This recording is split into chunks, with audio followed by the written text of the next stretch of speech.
Hey, what's going on, guys? This is Wolf Rose Gaming here, and it's been a while since I last created a video.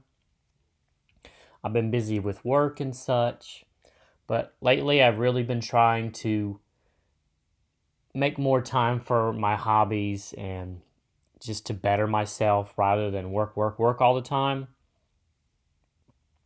Because that's ultimately going to stress you out if you just keep thinking about work all the time and all the stresses at work.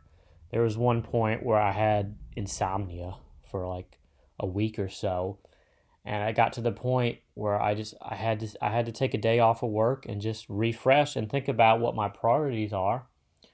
I go to work and work stays at work, and when I get home, I don't think about work. And I've been making time to go back to the gym, been working out at least 3 days a week. And now I'm trying to have some time to make more videos because I love to make videos. I love to talk about content with you guys, especially Nintendo content, because that's mainly what I talk about.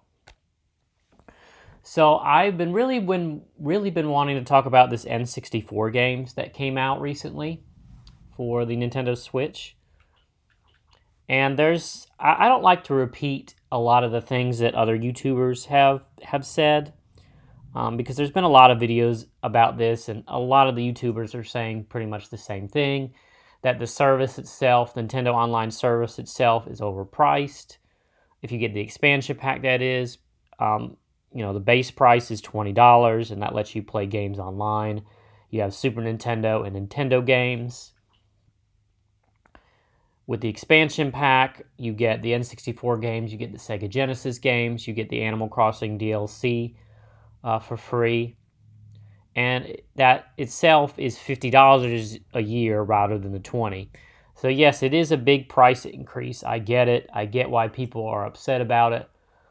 But the thing is, it's optional. You don't have to purchase it. Nintendo is a business at the end of it. They want to make money. This is what they want to charge. You don't have to buy it. I bought it because I was going to get the Animal Crossing DLC anyway, and I really, really wanted to play N64 games on my Switch. N64 is such a nostalgic console for me that that's really ingrained in my memory because it was the first home console that I ever owned in my house. Oh, okay, so I didn't own it. My parents bought it, but it was the first console that ever stayed in our house. My mother would always rent the N64 for Blockbuster. Back then, you could just rent consoles. Like, you could rent the PlayStation, you could rent the N64, and I always loved it when we got to rent it, because I just loved it so much.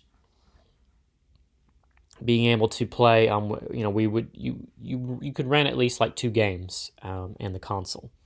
So my mother would let us pick out 2 games, and I would pick out Mario Kart, Legend of Zelda. Remember, my first Legend of Zelda was Legend of Zelda Majora's Mask. That rented that. We had the Mario Kart. Me and my sister would always play it, so we'd always get the multiplayer games. So like Super Smash Brothers. We'd always get a Mario Party. I played Mario Party 2, Mario Party 3. And so it was a great time. I really loved it. And a lot of these games are just kind of ingrained in my memory. It's really nostalgic for me. The N64 days is really nostalgic for me because it wasn't. We got an N64 late in its life cycle. I think we got it when Donkey Kong 64 came out, and that was like in the year 2000. So just a year or so after that, the GameCube came out, and we got that too. But I had been playing N64 for a while, with renting it, and then I played it for a while when we actually got it in the house, and I was so excited to have it. So yeah, I am excited to just play these games on the Switch again. And I actually was able to secure an N64 controller. I had to order it from Japan. It was a seller on eBay, so they did charge about $20 extra. But it's okay, because I just want to play with that same controller again. And so now, with the rest of this video, I'm just going to give my thoughts on the N64 games up here and the service itself, and I hope you guys enjoy it. So with the N64 service, right now they have 9 games added. They have Yoshi's Story, Dr. Mario 64, Legend of Zelda Ocarina of Time, Mario Kart 64, Mario Tennis, Sin and Punishment, which was a Japan-only game. So it was a Japan exclusive game, so it's cool to see that on the service. Star Fox 64, Super Mario 64, and Winback, which I've never heard of Winback. I kind of weird that it's up there. I haven't tried it yet, but I guess it's maybe it's a good game. I'm not sure, but I think this is a pretty okay selection right now. It's nothing that I'm too incredibly excited about. I'm really waiting for Banjo-Kazooie, and they did announce that. They announced that several other games are coming, like the Kirby N64 game, Banjo-Kazooie, Majora's Mask was coming. But yeah, I really want to play Banjo-Kazooie with the N64 controller again, and just feel like it's playing that game on the original hardware. Because I know it's on the Xbox, I know it's on that Rare collection. It just doesn't seem the same, especially when playing with the Xbox controller. So yeah, I'm really looking forward to seeing how that plays with the N64 controller, and just kind of what nostalgia, what feelings come back to me when I play it. But yeah, so I've been playing around with this. The game selection is okay, like I said. Some of these games I've never played. Like, I've never played Yoshi's Story. I've never played Dr. Mario 64. Of course, I've never played Sin and Punishment. I never played Winback. But I think the emulation themselves seem fine. I've definitely heard that there's been issues with it, especially with The Legend of Zelda and the fog in it and the input lag. I've only played a little bit of the Ocarina of Time on here. I haven't really noticed the input lag. I feel like I've played that game in so many different variations already that I don't really want to play it again up here. The 3DS port is a really great port. I have that. I have Ocarina of Time on the GameCube in the Zelda collection, where you have the Majora's Mask, you have Ocarina of Time, you have the first Zelda, and then Zelda 2. So I have that on the GameCube. I also had Ocarina of Time Master Quest on the GameCube at one point. I owned Ocarina of Time on the N64. So I've played it a bunch of times. So to me, it's a shame that the emulation for Zelda Ocarina of Time is not that great. Because for some, this is going to be their first time. For some people, this is going to be their first time playing Ocarina of Time. If they didn't have a 3DS, if they didn't play it back in the day. Because for a lot of kids these days, the Switch might be their first Nintendo console. And so they probably haven't played Ocarina of Time. And so it's kind of a shame that the emulation isn't as good as it could be. It's not, from what I've read, it's not as good as it was on like the Wii U or the Wii. Hopefully they'll patch it up, and I'm not sure. It does kind of seem like this service was rushed out a little bit, just to get it in the, I guess, on the online. And so again, with the steep price that they're asking, I do feel like they should have put a little bit more work into the service itself to make sure these games run better. They probably are having trouble getting them to run on the Switch.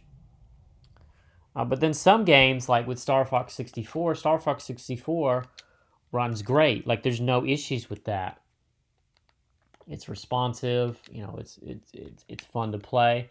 So there's not really been any issues with that particular game. It just seems like it's individual games that might have some issues. I think the one thing that I really have issues about, well, not really have issues, but like a minor issue, is like with the Mario Kart 64, you can't save your ghost data because they did not emulate the controller pack, which kind of baffles me. Like, why wouldn't you just go and put in a little bit effort to emulate the controller pack. Like the ghost data was a big part of the replay value when I would play Mario Kart 64 back in the day. And actually have Mario Kart 64 on the Wii U. And you can save your ghost data on that. So I don't know why they wouldn't go and just add that in. So because and then there's a game like Winback, where Winback requires the controller pack in order to save. So the only way to save in Winback on the Nintendo 64 online service is to use the suspend points. And it's just kind of weird they would put a game that requires that up here without emulating the controller pack first.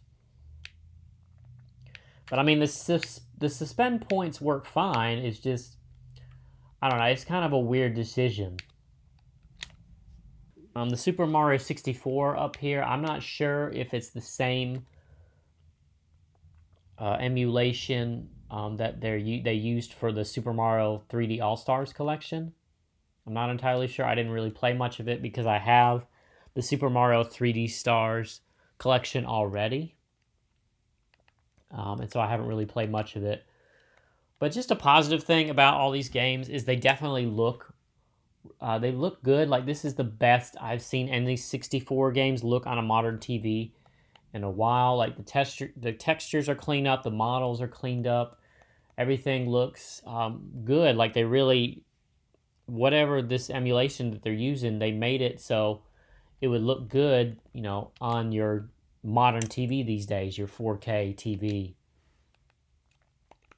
or whatnot. These games especially look good in handheld mode, which this is what I've played a lot of these games in handheld mode because I play my Switch mainly in handheld mode.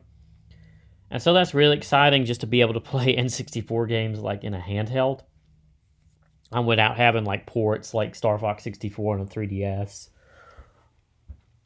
or something like that. Had any issues with the controls? I know a lot of people are kind of baffled by some of the control layouts, and it's kind of a shame that you can't go and change the control layouts for these games.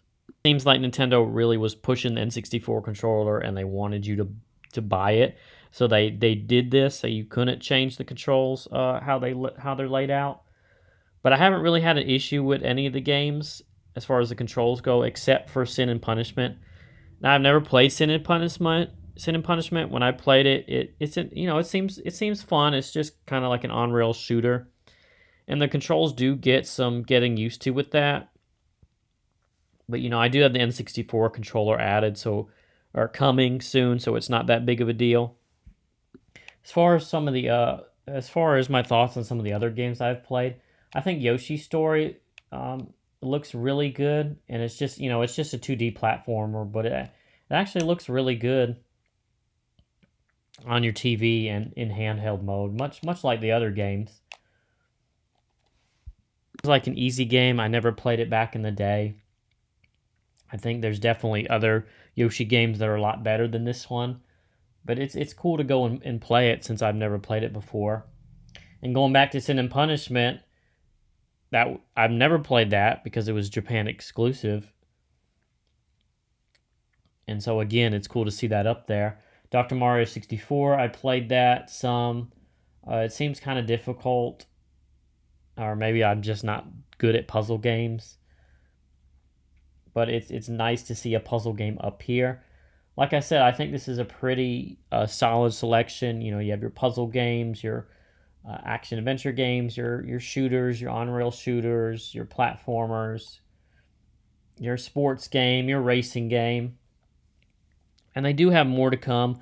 I don't know when those games are coming. I wish Nintendo would have an outline of when those games are going to come, so I'm not just sitting here playing these same games and I'm wondering, when are they gonna have the new games come out? I'd like a plan. Like with the Super Nintendo and the NES games, they started doing it every month and then they just stopped and then they just drip fed us for a while. Like, if they wanted to, they could dump all these ROMs up here. I know it takes some time to emulate them, especially with the N64, and get them to work. But like with Super Nintendo and NES, they could just dump a bunch of games up there. That their emulation is really good. I haven't talked about the Sega Genesis games up here because I haven't really played them because I already own the Sega Genesis collection. So there's no reason for me to really go and play those games. That's not something I was excited about. I just wanted this expansion pack just for the N64 games. And I guess overall, am I satisfied with the purchase? I would say yes. Do I feel a little bit of regret for for paying a lot for the N64 controller and upgrading to these games? A little bit, but it's something I'm interested in. I had the money. I just wanted to go ahead and get it. I don't recommend. Would I recommend this service right now for those that own the Switch? I don't think so. I think for what is offered, the price is a bit high for what is offered right now. I think there's some problems, definite problems with the emulation. Just personally, I'm fine with it, but I would not recommend this service right now. If you want to play these games, there's much better ports for a lot of these games out there. Star Fox N64 port on 3DS and the Ocarina of Time one are superior ports. Super Mario 64. Well, I mean, you'd have to buy the 3D All Stars collection, and that game's not even available anymore. If you own a Wii U somehow, you can get a lot of these games already. And I know that, the Wii U and 3DS, these are systems that are discontinued right now. So it would make a lot more sense these days to just get a Switch to play these games on. But I would just wait until maybe there's more games added or maybe there's a patch to some of these games. I wish that Nintendo had done like the monthly model, so you could just pay, whatever, $10 or whatever for the month and then cancel. But no, for the expansion pack, you have to pay the $50 a year, which I think is kind of crummy there. Because with the base model of the $20 a year, you can choose to pay that monthly and you can cancel. You don't have to pay for the year. But no, to play the N64 games, you got to pay the $50 for the whole year. So I feel like a lot of these business decisions are really crummy. They're not consumer friendly. I don't know, they're a business. That's what they're going to do. But ultimately, it kind of puts this N64 package in a bad light. And when they first announced this, I was really excited for it. I'm still excited, and I'm still excited to be able to play these games again and have that. But again, I have the nostalgia for it. I think for those new to these games, I haven't played them before, I don't think it's worth it. There's much better, N64 games really have not aged that well. There's much better games out there. There's superior Mario Karts now, superior Mario Tennis games. You have Mario Odyssey.